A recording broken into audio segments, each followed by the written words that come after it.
Kutokea hapa Wasafi Media, tuko hapa kwa ajili ya kupata maoni na wadau mbalimbali wa michezo kuelekea kwenye mchezo mkubwa kabisa wa ligi kuu soka Tanzania bara ambao utakutanisha Yanga na Simba tarehe 8 ya mwezi wa 3 mwaka 2025 kwenye dimba la Benjamin Mkapa. Young Africans atakuwa mwenyeji akimwalika Simba Sport Club, na niko hapa kwa ajili ya kupata maoni kwa mdau wa michezo Job ambaye anapatikana hapa Wasafi Media, atuambie mtazamo wake kuelekea kwenye huo mchezo. Nini ambacho anakiona kwa sababu baada ya mchezo wa kwanza tu ule wa dabi ya Kariakoo, Young Africans kushinda goli 1-0 mbele ya Simba Sport Club, bado wanampa nafasi kubwa Yanga kushinda mchezo huo, lakini wengine wanaenda mbali kumpa Simba Sport Club kwamba hawezi kuwa na uteja tena kwa mara nyingine. Nazungumza naye hapa atuambie nini ambacho anakiona kuelekea kwenye mchezo huo. Majina yangu ni Memorasia Sylvester, kwenye kamera iko Jonas Jones Jeyara. Karibu tuzungumze naye. Job, mambo? Poa, mzima. Ndo jina lako limeishia hapo? Memorasia Sylvester. Yes. Sylvester nani? Seku. Seku. Hilo la Seku. Sasa Watanzania tuna majina matatu. Kono wangu kashangaa wewe ni Mtanzania kweli, kwani umeshia kwenye mawili? Okay. Sawa. Alhamdulillah. Kazi. Mungu mwema, inaendelea vizuri. Nashukuru. Sawa. Tuzungumzie sasa mchezo husika. Nataka kupata maoni yako na wewe.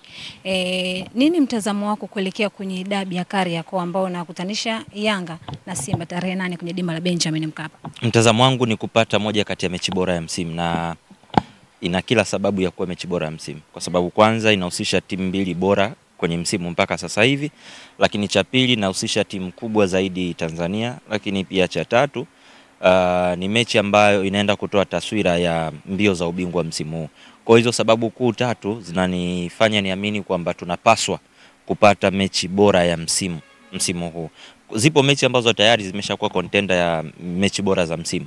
Kwa mfano mechi ya Yanga na Singida mzunguko wa kwanza ambayo ichezwa Zanzibar, mechi ya Simba Azam, mechi ya Yanga na Simba ya kwanza, hizo zote ni contender, lakini naamini kwamba hii ya kesho kutwa nayo inapaswa kuingia kwenye kinyang'anyiro cha, yani wanapaswa kutupa mechi ambayo itaingia kwenye kinyang'anyiro cha mechi bora ya msimu, kama sio kuwa mechi bora ya msimu, kwa sababu imebeba kila aina ya matumaini ya msimu mzima kwa timu zote mbili. Umesema inakwenda kutoa taswira rasmi ya nani anakwenda kuwa bingwa kwa msimu huu. Wengi wametazama kwamba Simba imetoka kucheza michezo mingi migumu tofauti na Yanga. Inawezekana, lakini wanaenda kukutana katika point ambayo ni either mmoja wapo akishinda anapunguza gap au mwingine anaenda kuweka gap. Kwa hiyo na tunafahamu hizi ni timu ambazo zina asili ya kuwa na uwezo wa kushinda mechi nyingi mfululizo. Kwa hiyo kama wako katika namna hiyo, mtu pekee ambaye unategemea atakusaidia kupunguza gap dhidi ya mwingine ni wewe mwenyewe unapokutana wewe kwa wewe. Kwa sasa ukishindwa kufanya hivyo, maana yake automatically unatengeneza gap ambalo mzigo ambao huwezi kumpa mtu mwingine akufanyie. Sasa hiyo ukiangalia kwamba kwa sasa hivi mechi ambazo zimesalia ni ukiacha hii ya Simba na Yanga, kwa timu zote hizi mbili, pengine kuna timu gani ambayo labda itakwenda kuzisumbua hizi timu kuhakikisha kwamba labda wasifikie malengo ambayo wamejiwekea msimu? Kwa majina hakuna, labda mpaka baada ya mchezo kutamatika. Yani kwa majina kusema exactly timu fulani itamfunga Simba au itamfunga Yanga hamna, mpaka mchezo utakapochezwa. Unazungumzia Azam bado hajakutana na Yanga. Wewe ushawahi kuipa nafasi Azam kwamba anashinda hiyo mechi kabla ya mchezo kuchezwa? Sometimes kutokana na performance ambayo anaifanya Azam. Sometimes. Lakini 80% ya watu hawajawahi kuipa nafasi Azam ya kushinda mechi kabla ya mechi kuchezwa. Kwa hiyo ila wanaamini ni timu ambayo inaweza ikatoa mchezo mgumu dhidi ya Simba au Yanga. Wanaamini hivyo. Umeelewa? Kwa hiyo wana kila sababu ya kuamini hivyo, kwa sababu ukishaziweka hizo timu mbili alafu kuna Azam na anaingia kwenye hiyo orodha. Sasa kusema moja kwa moja kama Simba ama Yanga atapoteza dhidi ya Azam, mara nyingi waga inakuaga baada ya mchezo kisha kwa umetamatika ndo mtu anakuambia okay, Azam kamfunga fulani. Kwa hiyo hii ilikuwa inawezekana kwa sababu na wao wana timu bora, lakini ile kabla ya mchezo wakasema labda leo Azam ana nafasi kubwa ya kushinda kuliko Simba kuliko Yanga. Hiyo ni nadra kutokea. Lakini moja ya mchezo ambao huwa inampa ugumu sana Yanga. Ndio ugumu tunaozungumzia. Ugumu ni kitu cha kawaida kwa sababu ni mchezo wa ushindani. Mpira wa miguu asili yake ni ushindani. Lakini kuwa tunakupa sasa nafasi kwamba wewe una nafasi kubwa ya kushinda huu mchezo. Mechi ya mzunguko wa kwanza ambayo Azam alishinda, nitajie nani alikuja kusema kwamba Azam ana nafasi ya kushinda au Azam atashinda huu mchezo, ana nafasi kubwa ya kushinda kuliko Yanga kwenye ule mchezo. Ndio ilikuwa mechi yake ya kwanza kupoteza Yanga, unakumbuka. Alikuwa hana sare, hajapoteza. Na ndio ilikuwa mechi yake ya kwanza. Kwa pale pia Azam alikuwa anaingia kama underdog kwenye ule mchezo na akapata matokeo. Lakini hakikuwa kitu cha kushangaza kutokana na ubora ambao Azam iko nao. Kwa hamna mtu waga anashangaga kama Simba au Yanga akipoteza mbele ya Azam. Lakini hamnaga mtu ambaye anaipaga nafasi kubwa Azam mbele ya Simba au Yanga kabla ya mchezo wenyewe. Hivyo kwa Simba yeye michezo iliyosalia kwake hamna mchezo ambao unaona atakuja apoteza. Hata Yanga sofa saying so. Yaani hata Yanga. Ndio maana nikakwambia kwamba kwa mechi zitakazokuwa zimebakia, wewe ukishindwa kumfunga mwenyewe hapa au wengine unaenda kuwapa lawama tu. Kwa sababu hizo timu zina uwezo wa kushinda mechi zote zilizobaki. Simba kabla ya kwenda kutoa sare dhidi ya Fountain Gate alishinda mechi 10 mfululizo. Kwenye hizo 10 ndani yake Azam alikuwemo, sio? Kwa Yanga naye kabla ya kwenda kutoa sare yake na JKT alikuwa ametoka kushinda mechi 7 mfululizo. Kwa maana yake na kipigo chake cha mwisho kilikuwa dhidi ya Tabora. Kwa ana uwezo, alafu kumbuka tukishacheza hapo maana yake kwa Yanga atakuwa kabakisha mechi takriban 7. Kwa Simba atakuwa kabakisha mechi takriban 8. Kwa wana uwezo wa kushinda hizo mechi. Sawa. Baada ya bodi ya ligi kutoa taarifa kwamba refali ambaye atakwenda kuchezea mchezo huo ni Aragija, na tumeona maoni ya mashabiki lakini pia wadau mbalimbali wakisema kwamba ndio refa ambaye bora na atakwenda kuweza kuchezesha vizuri dabi hiyo. Unazungumziaje yani uwezo wa Aragija kwenye kuchezesha mechi kubwa hizo kama za Simba na Yanga? Aragija ni mwamuzi mzuri. Ndio. Ni mwamuzi mzuri sana. Kwa mimi binafsi namwamini, sina shaka. Na tatizo letu pia sisi tunapenda kuwapa pressure waamuzi kabla ya mechi kwa kuwazungumzia. Waamuzi tungekuwa tunawaweka kando kabisa ya topic. Wale ni watu ambao topic zao zinaweza zikaja baada ya mchezo wenyewe. Lakini tukishakuwa tunawazungumza na kuwapa pressure kabla ya mchezo, manake nao tunawatengenezea tension isiyokuwa na sababu. Wao wachezi kazi yao ni kutafsiri sheria. Kwa tukishaanza kuwapelekea pressure ya huyu hivi, huyu vile, ndio vitu vingine vinazaliwa ambavyo pressure na mwamuzi anakuwa anajikuta anaanza kufanya makosa mengine. Kwa tumwache Arajiga pembeni. Tuzungumzie maandalizi ya timu zenyewe, alafu tumwache Arajiga akafanye kazi yake anayostahili. Kama atakuwa amekosea, tutakuwa kwenye nafasi ya kumzungumzia kutokana na kile alichokifanya. Lakini tukianza kumjengea pressure, maana yake tunamtengenezea nafasi ya yeye kwenda kufanya makosa kutokana na pressure ambayo tunaijenga. Lakini pia tukizungumza sofa, huu ni mchezo ambao ni mkubwa sana. Na nadhani bodi ya kamati ya waamuzi na bodi ya ligi wamechagua the best available referee kwa sasa hivi Tanzania. Kama wasio Arajiga basi sijui kama kuna mwingine the best zaidi ya Arajiga kwa sasa hivi. Kwa hiyo mmoja kati ya mchezo bora tunapata referee bora kwa sasa. Hata risasi amfikii Arajiga kwa sasa. Arajiga yuko on top form. Kwa mimi sina mashaka yote na mwamuzi alichaguliwa. Wengi wameenda mbali wanasema kwamba Aragija akichezesha Yanga basi ana asilimia kubwa ya kushinda mchezo huo na sio Simba. Ni kwa sababu yeye anakuwa amechangia huo ushindi, ama tu historia inasema akichezeshaga yeye mara nyingi timu fulani huwa inashinda. Lakini nilidhani labda wanashutumu kwamba naye huwa anachangia huo ushindi. Kama huwa achangii basi ni kitu cha kawaida. Kwa hiyo historia unaona bado inakwenda kuibeba Yanga kushinda labda pengine kutokana na yeye kuchezesha mchezo huo. Mimi historia ambayo naitambua ni kwamba Simba na Yanga zimekutana mara 2 tarehe kama hiyo ya Jumamosi, March 8. Yaani tarehe na mwezi March 8. Wamekutana mara 2 hapo awali mpaka sasa hivi. 2015 Simba alishinda 1-0 kwa bao la Emmanuel Okwi. 2020 Yanga akashinda 1-0 kwa goli la Bernard Morrison foul. Kwa hiyo wamekutana mara 2, inaenda ya 3. Kwa hiyo ndio historia ambayo mimi niko nayo. Kama sijui Arajiga akifanya hivi hiyo bado sijaijua. Kwa hiyo haipo kwenye kichwa changu bado. Labda nianze kuifuatilia nijue. Kuna kitu ambacho labda kimeongezeka kwa Simba pengine au Yanga kutokana na dabi ambayo imechezeka kwenye raundi ya kwanza iliyomalizika? Exactly, kimeongezeka kwa sababu kuanzia pale Simba amekusanya alama za kutosha na yeye, lakini kana kwamba haitoshi, wameongeza mtu ambaye amekuwa msaada mkubwa sana kwenye mashambulizi ya Simba ambaye ni Eli Mpanzu. Kwa hiyo kuna mabadiliko kama hayo yanatokea. Yanga wao Januari waliongeza Ikangalombo peke yake, ambaye mpaka sasa huwezi kuzungumza kama ameingia kwa kiasi gani kwenye timu. Ndio kwanza amecheza mchezo mmoja tu dhidi ya Pamba na simuoni kama anaweza kwenda kuanza kwenye huo mchezo. Na wala simhesabii kama mmoja kati ya wachezaji ambao anaweza kaeka mchango mkubwa.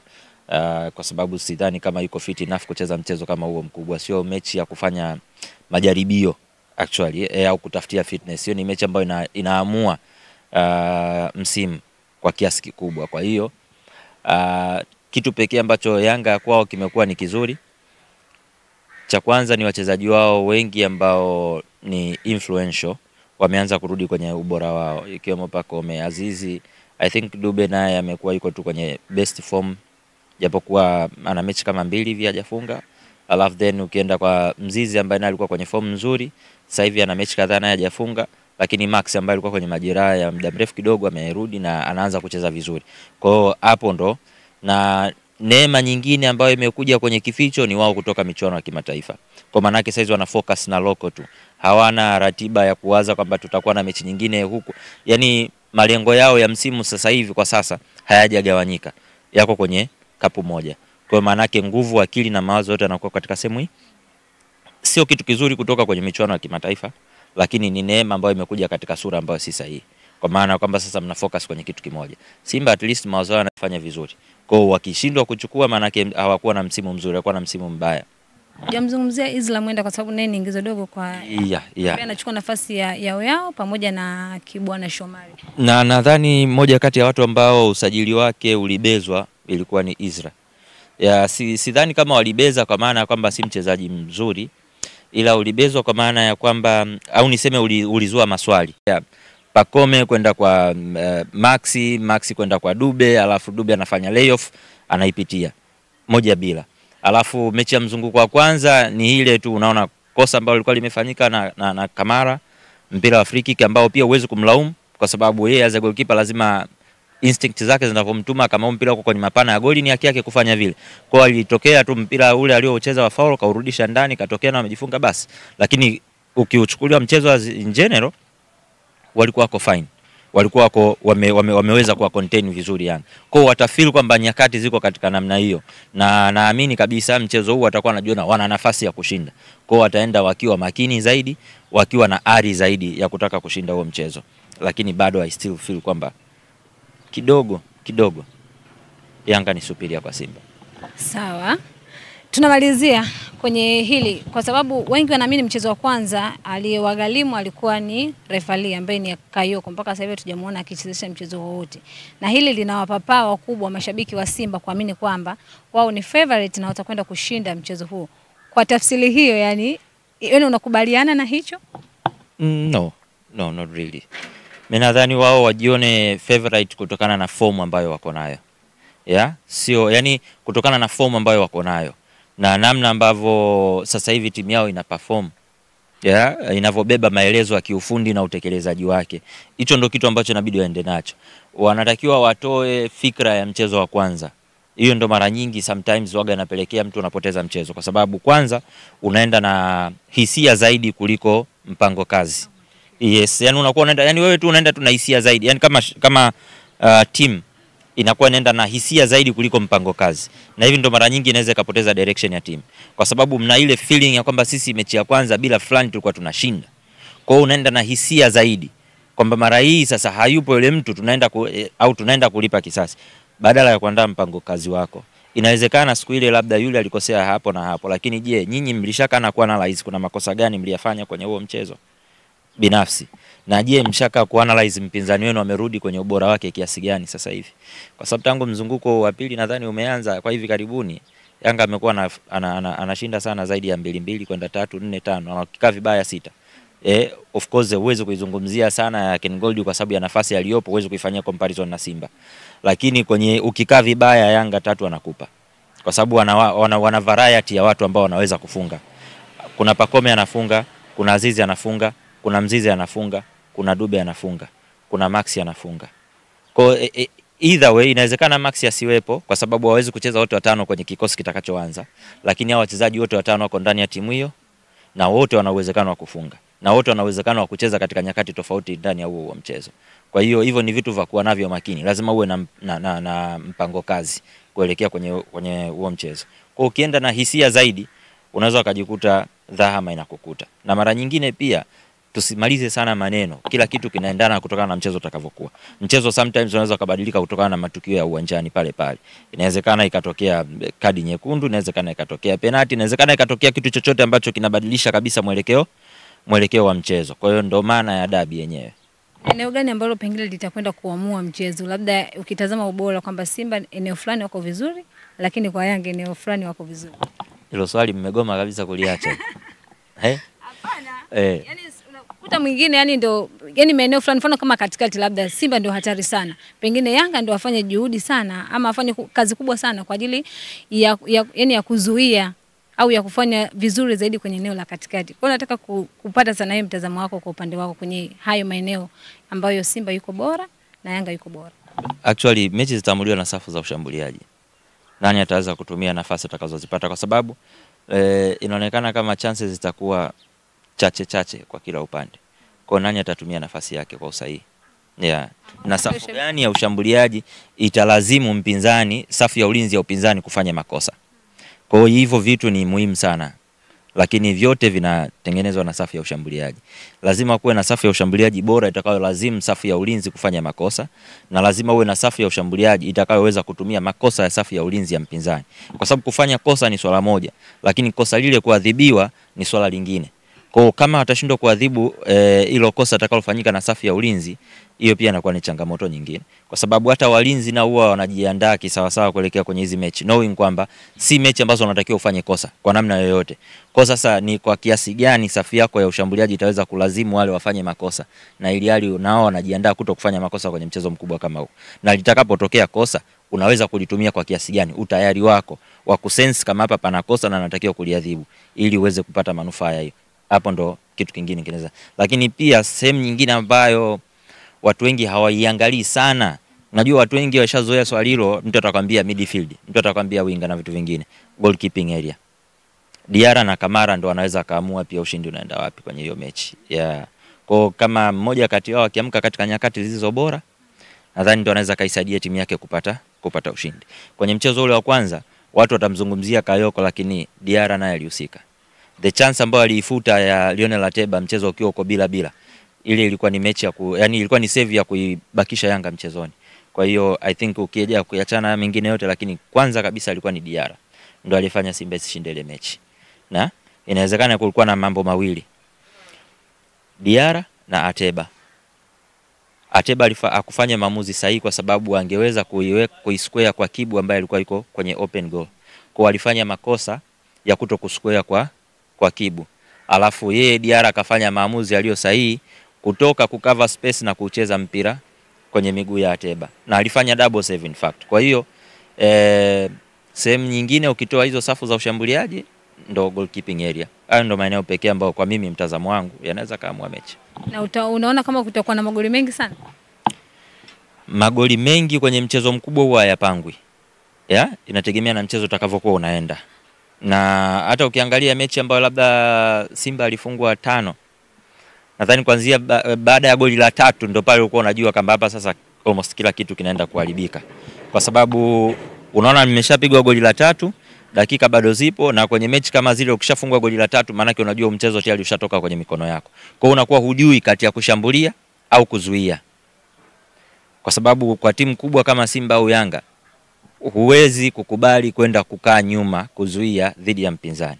Na hakuna sababu ya kukaa nyuma wakati ushafungwa 3. Unakaa nyuma kufanya nini sana ushafungwa 3?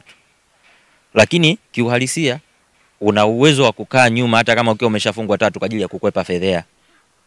Umeelewa? Kwa ajili ya kukwepa fedhea, kwa sababu unaweza kusema hamna sababu ya kukaa nyuma 5. Unaweza kaona ngoja nibaki nyuma zikaishia 3.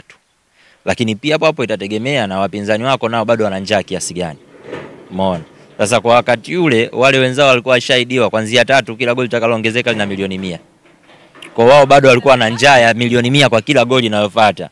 Alafu na nyie mko katika ile kwamba sasa tena sisi tushakuwa Simba, tushafungwa 3, hata tukikaa nyuma haisaidii. Twendeni mbele. Kumbe zao wanasema yes, kuna 100 kwa kila goli litakaloongezeka hapa tunazitaka. Kwa hiyo it depends na mchezo utakavyo unfold. Lakini goli nyingi wazipangwi. Asante sana.